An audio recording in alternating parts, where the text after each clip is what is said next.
Liebe Brüder und Schwestern, ihr habt es in unserem Gottesdienstablaufbuch schon gesehen, anstatt einer Predigt ein paar Gedanken über Geld. Geld. Wir werden heute noch ein paar Mal über Geld reden. In jedem Gottesdienst reden wir eigentlich über Geld. Fragen, wie das ist, wie wir unsere Gemeinde organisieren und wie wir die Miete für diesen Raum zahlen und ein paar andere Rechnungen begleichen. Wir haben Veranstaltungen, bei denen wir um Geld bitten für andere. Und auch darüber werden wir nachher reden, was da geschieht. Und ich will 3-4 Minuten darüber nachdenken, was bedeutet das eigentlich, Geld im Gottesdienst.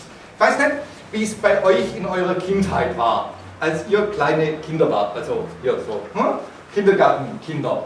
Da wurde ich von meinen Eltern immer mit in die Kirche geschleift, fand es meistens fürchterlich langweilig, aber wir sind mitgegangen und vor dem Gottesdienst hat jeder also mein Bruder und ich, jeder ein Zehnerle gekriegt. Oder so, also hier so eine kleine Münze. Und als Kinder sollten wir die dann am Ende vom Gottesdienst in den Klingel, also in diesen Kasten werfen. Und ich erinnere mich noch, wie wir als Kinder dann dieses Zehnerle der ganze Gottesdienst über richtig festgehalten haben, weil man hätte es sonst verlieren können, wäre ja peinlich gewesen. Also so richtig hier mit der Faust festgehalten und ich spüre noch, wie die Münze auch jetzt gerade so richtig wehtut. Man hat sie in der Faust, diese Münze. Und ich will genau mit diesem Bild anfangen, weil genau darum geht es. Und genau darum geht es in unserem Evangeliumstext, den ich mit Absicht für heute rausgesucht habe. Was ist viel und was ist wenig? Was ist viel Geld, das wir hier für die Gemeinde brauchen und was mag wenig sein, was wir mitgeben einer anderen Organisation oder vielleicht auch umgekehrt. Was ist viel, was wir mitgeben können von dem, was wir haben? Und was ist das Wenige, das wir hier brauchen, um diesen Gottesdienst zu machen? Wir halten all das in unserer Hand. Es gibt einige Texte im Neuen Testament, die ich raussuchen hätte können, wo es immer wieder darum geht, dass Jesus sagt, das, was die Leute geben, wo man es dann sieht, wo es klar ist, was sie spenden, darum geht es gar nicht, sondern es geht immer darum, dass man alles gibt. Dass die Witwe alles gibt. Dass der reiche Jüngling alles geben soll. Dass wir alles hergeben sollen und uns aufmachen sollen auf den Weg.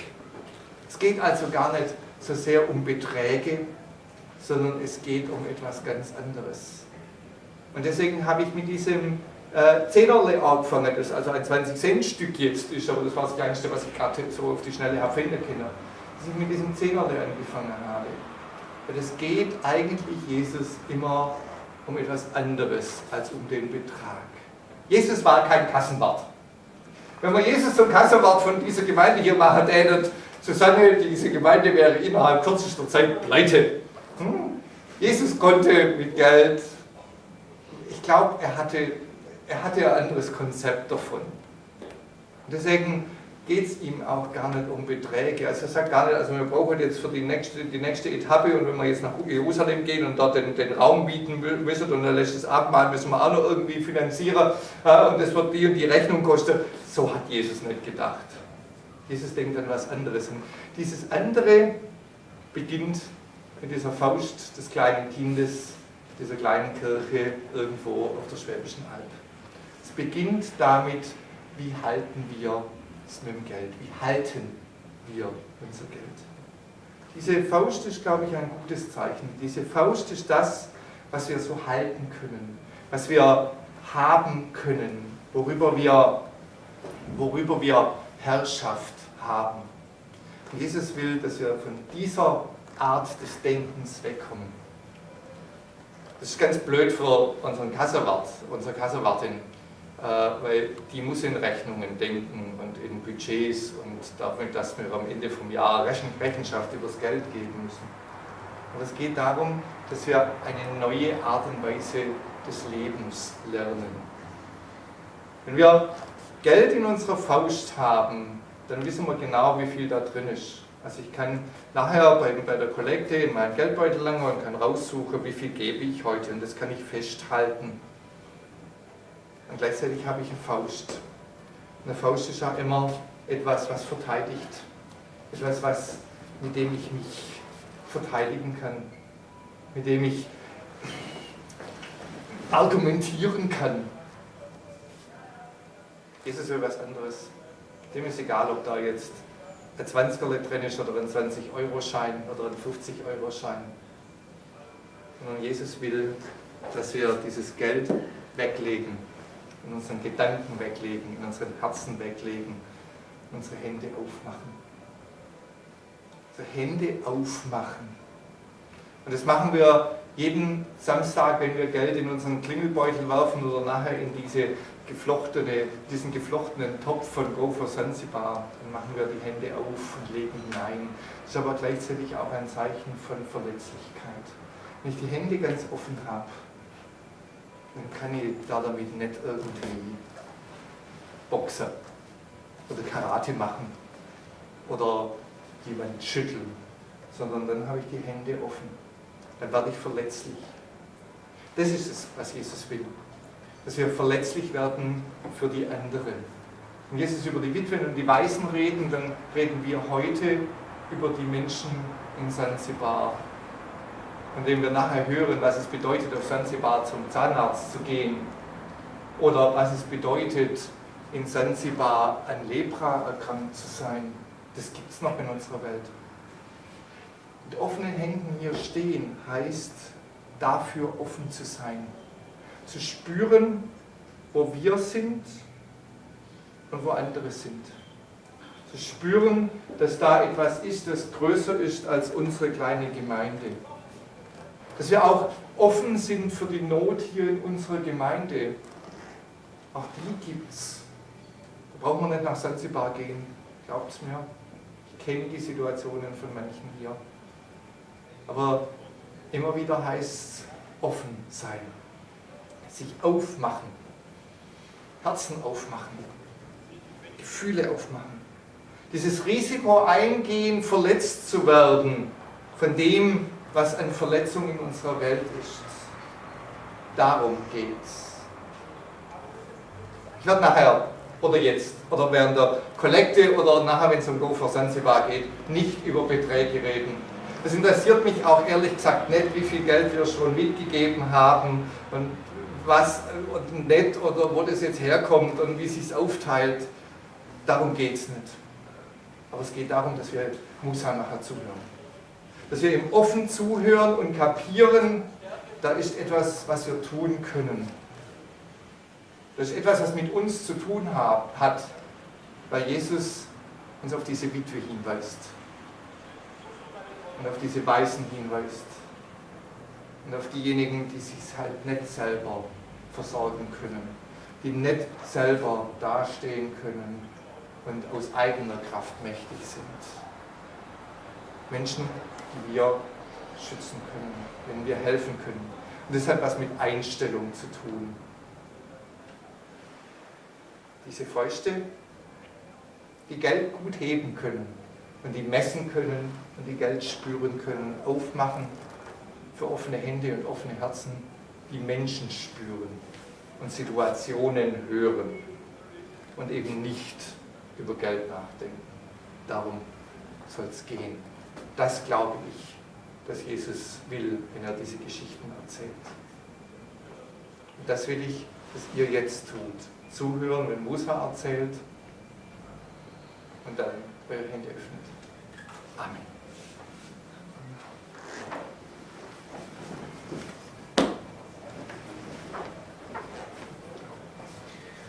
Yeah, welcome, Mussa, come to us, join us. Herzlich willkommen, Mussa, komm zu uns und stell dich zu uns. Herzlichen Dank. Too good to have you here. So, you came to Germany on the maybe 3rd or 5th of August, so Yes. just a few days ago. Where did you come from? Du bist jetzt erst vor ein paar Tagen nach Deutschland gekommen, am 4. oder 5. August. Wo kamst du her? Originally, I'm coming from Zanzibar, but I'm living in Denmark. So I came from Denmark to here for the organization of God. Ursprünglich komme ich aus Zanzibar, lebe jetzt in Dänemark und komme also von Dänemark hierher nach Stuttgart, um hier mit GOSA zu sein.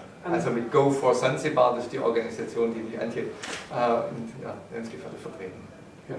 And when have you been on the island of Zanzibar the last time? Wann warst du das letzte Mal auf Zanzibar, also auf der Insel? Yeah, I've been in last time in Zanzibar. It was in, of course, April. The month of April of this month, up to July, August. Then I came back in August.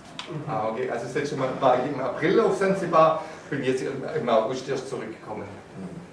And I learned that already that you are retired. So this is the reason that you are living in Denmark. Und also ich habe gehört, du bist pensioniert und deswegen lebst du jetzt in Dänemark. Exactly. But what brings you back to Zanzibar then? Several times a year. Aber was bringt dich dann nach Zanzibar zurück, mehrmals im Jahr? Number one, first Zanzibar is my homeland, the place I was born. Number two is that I'm going to Zanzibar also to try to help the poor people in Zanzibar. Zum einen ist natürlich Zanzibar der Ort, wo ich geboren bin, wo ich herkomme, aber zum zweiten will ich nach Zanzibar gehen oder gehe ich nach Zanzibar, um dort den armen Menschen zu helfen. I have never been in Zanzibar before, so I think this is a status that might change one day. Also ich war noch nie auf Zanzibar, aber vielleicht ändert sich das ja irgendwann mal. So I have no clue what it means to be poor in Zanzibar. I have an idea and a taste what it means to be poor in Germany, and that might be maybe a bit similar to what it means to be poor in Denmark. So I think this is quite the same. But you have a knowledge about the differences. So what does it mean to be poor in Denmark? What does it mean to be poor on the island of Zanzibar? And I would like to learn some more about that, but please first give Axel the opportunity to translate my introduction. Also ich habe natürlich eine Vorstellung, was es bedeutet, hier in Deutschland arm zu sein. Ich habe ein Gefühl dafür, vielleicht so ein bisschen Geschmack dafür, aber ich weiß natürlich nicht, was es bedeutet,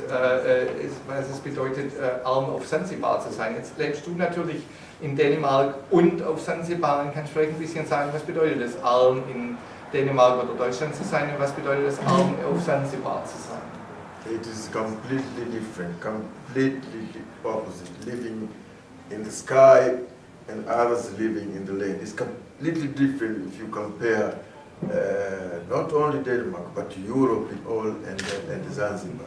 Es ist total unterschiedlich, es ist ganz und gar unterschiedlich. Es ist, als würde die einen im Himmel leben und die anderen auf der Erde, wenn man vergleicht nicht nur Dänemark, sondern Europa und Zanzibar. Yeah, because here in Europa, especially Copenhagen, Germany, the infrastructure of the people is already there. That's why we call it first world. But in Zanzibar, they are very, very, very poor people where the infrastructure is not functioning at all. Also in Europa haben wir natürlich die Infrastruktur, deswegen erste Welt. Aber auf Zanzibar gibt es nicht einmal die einfachste Infrastruktur und deswegen sind die Menschen dort auch so arm. Especially for the poor people, especially for the old people, especially for the orphans, and it's very nice to see here the old people. It is already like this, but when you come, that's why we help in Zanzibar. Completely different. I think you can show. Also von daher ist es ganz, ganz unterschiedlich, vor allem für die Schwachen, die Weißen, die Alten, die Behinderten, für die ist es total unterschiedlich. Deswegen ist es so schön hier zu sehen, wie alte Menschen hier leben. A place like this, where old people live, how would it look like in Zanzibar? Not for the rich people, for the poor people. How can I imagine it? Do they have nice rooms and clean beds and 3 meals a day? And, also ich habe gerade gefragt, wie sieht es denn auf Zanzibar aus? Ein Altersheim wie das, schöne offene, helle Räume, sauberes Bett, 3 warme Mahlzeiten am Tag, wenn es sein muss.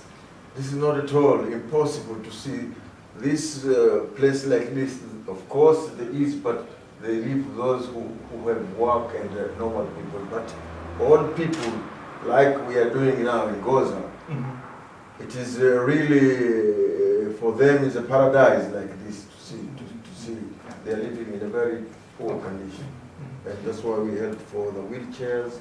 We help. So they wouldn't have wheelchairs and things like that. No, they wouldn't have at all. Neither a doctor. Sorry. Neither a doctor. Neither a doctor. Sowas wie das hier wäre ein Paradies. Natürlich gibt es so Orte, aber das sind die Orte für die Reichen, für diejenigen, die viel Geld haben, die noch arbeiten. Wer arm und alt ist, da gibt es nicht. Also es gibt keine Rollstühle, wir haben vorher über diese Rollatoren geredet, oder zum Arzt gehen, das geht gar nicht. Es gibt diese Ärzte dann einfach auch nicht, oder Zahnärzte, Dentists, ja, die gibt es einfach nicht. That's why a person like very much Renate, she came there, helped. There is a very small clinic there. That's why she came there, she experienced it. Und Renate kam nach Zanzibar und hat geholfen in einer ganz kleinen Klinik mit ganz einfachen Mitteln. You told us a little bit about dentists, because dentist work is one of the work. Your sister is a dentist. Seine Schwester ist Zahnärztin, daher auch der Kontakt. Und wir haben vorher über Zahnarzt geredet. How would I have to imagine going as a poor person to a dentist saying there's a hole in my tooth and it aches? What would happen? Also ich habe gefragt, was würde denn passieren, wenn ich jetzt als armer Mensch auf Zanzibar zum Zahnarzt gehe und sage, ich habe ein Loch im Zahn, es tut weh. First, it is a very difficult situation like that, because there are some others who live in suburbs. Sometimes it's very difficult even to reach town. In the town there is Also es beginnt damit, dass die Entfernungen einfach da sind. Und wenn man irgendwo draußen vor der Stadt lebt, ist es einfach sehr schwer, einfach erst einmal in die Stadt zu kommen, wo es im Zweifelsfall ein Krankenhaus gibt, wo man dann behandelt werden könnte. And therefore, this is a problem for the poor people first to get the money to take the transport to town and even in town there are not so many dentists. There is only one hospital with probably 2 dentists with a long queue. So those people in suburb, they are almost forgotten. That's why Gaza is doing most of the time. Also es beginnt damit, dass die armen Menschen gerade außerhalb der Stadt erst einmal gar kein Geld haben, um in die Stadt zu kommen. Und dann gibt es in diesem Hospital in der Hauptstadt gibt's 2 Zahnärzte mit einer Warteschlange, die natürlich so lang ist. Und deswegen ist zum Beispiel dieses Projekt von Gosa so wichtig, die dann mit Zahnärzten arbeiten oder Zahnärzte unterbringen. Yeah, and the part of also Gosa, with a little bit of help from another organization of ZOB, then we make a camp, and Anja is our leader.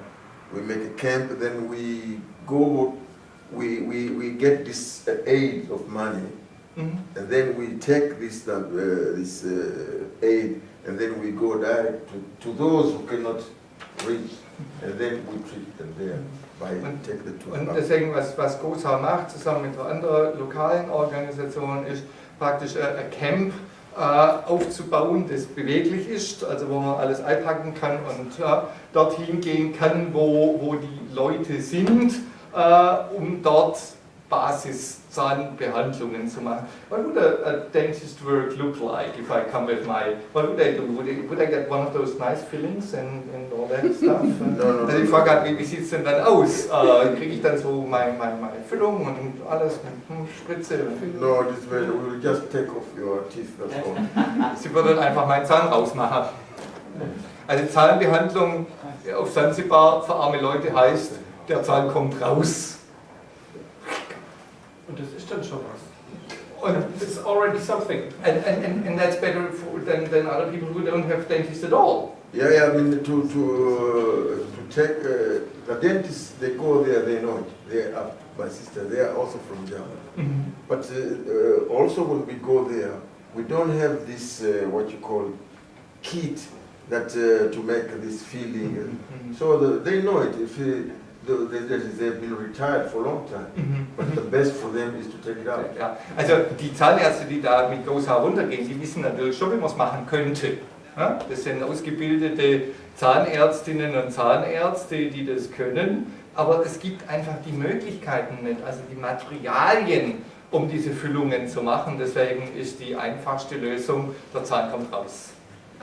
So what I learned in the very moment is that there are a lot of differences between our life here and your life and the life in Tanzania and on the island of Zanzibar. And there is quite a lot of need for a lot of different things. Entschuldigung, so wie ich es jetzt verstanden habe, ist natürlich der Bedarf auf Zanzibar für ganz viele Dinge sehr, sehr, sehr, sehr groß. Also der Unterschied zwischen hier und dort ist sehr groß und der Bedarf ist sehr groß. So, when there is a lot of need, how do you identify where you want to help? How do you make up a project? Die Frage ist jetzt, wenn da so viel Not ist, also 2 Zahnärzte in der ganzen Hauptstadt, wie identifiziert ihr dann, was ihr tatsächlich machen wollt? Was sind die Projekte, die ihr machen wollt? Wo macht es Sinn? Wo arbeitet ihr? Wie identifiziert ihr das? Of course, as I said, there are local people there who have a small project. We normally ask them, you know, especially to where should we go. We go also in the process not for the government but in the offices to know, like there is one called Zop. They say, well, probably we have some people in Zimbabwe, they want to be treated as a dentist. So we probably organize with them independent, and then we go with them, with the local people, with them, and then we do this work. This is the process we are trying to do. Unser Prozess ist, wir haben Leute vor Ort, die vor Ort arbeiten, die vor Ort da sind, nicht so sehr mit der Regierung, sondern unabhängig, die sagen, okay, wir wissen, da braucht es was, da gibt es Leute, die wir ausbilden können als Zahnärzte oder Zahnarzthelfer, und dann gehen wir von GOSA zusammen mit lokalen Organisationen, und eine hat er genannt, dort rein und versuchen da so viel wie möglich zu machen oder da das zu machen, was wir können. But that is our boss, they can also reply to most of the best of it. Aber das könnte Sie natürlich, unser Boss, noch viel besser erklären. I have another question. Yes. Something that shocked me very much. We talked earlier about disabled people.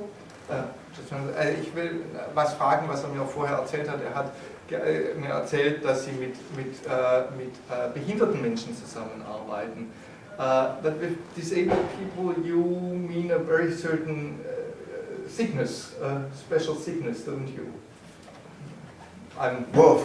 Referring to the leprosy. Yeah, both. Also es geht aber darum um eine ganz bestimmte Krankheit. Yeah, both. They are these disabled people. You can find them. They have this leprosy. The other one, you can find them. Those one who don't have legs, something like that. You can find them. Some others, they are so poor that they have,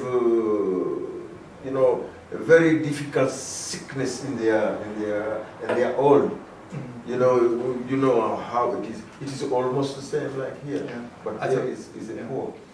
Also es gibt einfach Menschen, die sind Lepra-krank. Es gibt tatsächlich auf Zanzibar noch Lepra-Kranke. Also wie man sich so von der Bibel vorstellt, wo die Finger dann fehlen. Ja? Aber es gibt natürlich auch die anderen, wo die Beine amputiert sind, die so schlecht ernährt sind, dass ganz viele Krankheiten einfach innerlich da sind, die dann einfach Schwierigkeiten bereiten. Armut heißt dann halt auch Krankheit. And she has seen it also. Und sie hat es auch gesehen. Und vor allem würdest du da schön ein paar Sachen dazu? Du warst dort. Stell dich doch schön zu. I just wonder because you... Ich war im letzten Jahr dort mit und das erste und einzige Mal bis jetzt und habe im Altersheim geholfen. Ich bin Krankenschwester und durfte dann erleben, was es heißt, Lepra zu haben. Das hat mich sehr geschockt, das muss ich schon sagen. Ich war nicht darauf vorbereitet, dass es das noch gibt. Ich habe hier in meiner Tätigkeit auch viele Erkrankungen gesehen, auch bei vielen alten Menschen. Auch mein Mann war in einem Altersheim, aber es ist natürlich überhaupt kein Vergleich zu dem, was dort stattfindet. Die Menschen haben, wenn überhaupt, dann sehr primitive Metallgestellbetten mit durchgelegenen Matratzen, wenn sie gut sind. Ansonsten schläft man oder liegt man auf Steinmauern. Und das, was wir hier zum Beispiel an Decubitusprophylaxe, damit sich niemand wund liegt, betreibt, mit Drehen und Wenden und Polstern, das ist dort ein Fremdwort, damit muss man da gar nicht anfangen. Man kann nur schauen, dass die Menschen die Wunden versorgt kriegen, die sie haben, und dass sie regelmäßig was zu essen bekommen. Das ist eigentlich die Hauptsache, man ist schon sehr viel getan. Ganz zu schweigen von der medizinischen Versorgung. Vielen Dank, Renat.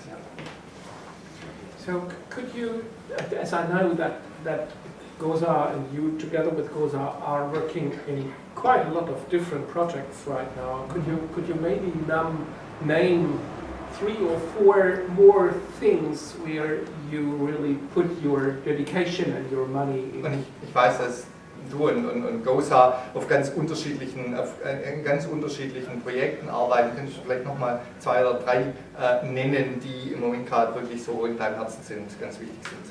Yeah, as I said, number one, we work for all these old people. Also das erste ist für die Alten und was er behindert nennt, Menschen zu arbeiten. Number two, we make camps for the dentists. Das zweite ist die Zahnbehandlung draußen in den Dörfern, diese Zahnarztcamps. And number three, which is very, very important. Und das dritte, was sehr, sehr wichtig ist, we are working and helping the orphans, those who don't have mother, who don't have father, who don't have family. I mean, actually the young. Und das dritte, was ganz, ganz wichtig ist, wir helfen Waisen, also Menschen, Kinder, die keine Eltern, keinen Vater, keine Mutter haben, die jung sind und niemand haben, die keine Familie haben.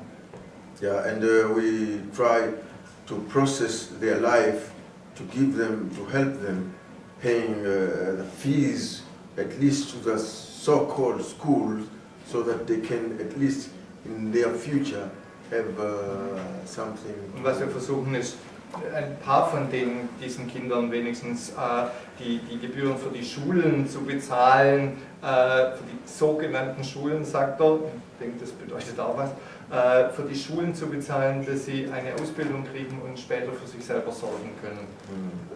This is the most, the first we are concentrating also on helping, and we have done now, and we can see the result in 1 or 2, they are doing good. So it is. Das ist, was wir versuchen. Das ist das, was wir versuchen zu tun, und wir sehen die ersten Ergebnisse in 1, 2, die wirklich Fortschritte machen, denen es gut geht, und das ist natürlich sehr wertvoll für uns. In his sermon, Axel was saying, in introducing what we are talking about today, that he was not talking, didn't want to talk about amounts. Ja, in seiner Predigt hat Axel gesagt, über das, was wir reden wollen, wir wollen nicht über Beträge reden, sondern über was anderes. But now I'm interested in amounts. Aber jetzt frage ich natürlich nach dem Betrag. Because what does it cost to bring such a pupil through school for 1 year, for 2 years, to make him or her able to start into his or her life. Ja. Was kostet es, so ein Schüler, so eine Schülerin durch ein Jahr Schule zu bringen, damit die ihr Leben starten können? Yeah, it actually for Zanzibar, it is you find it is a lot.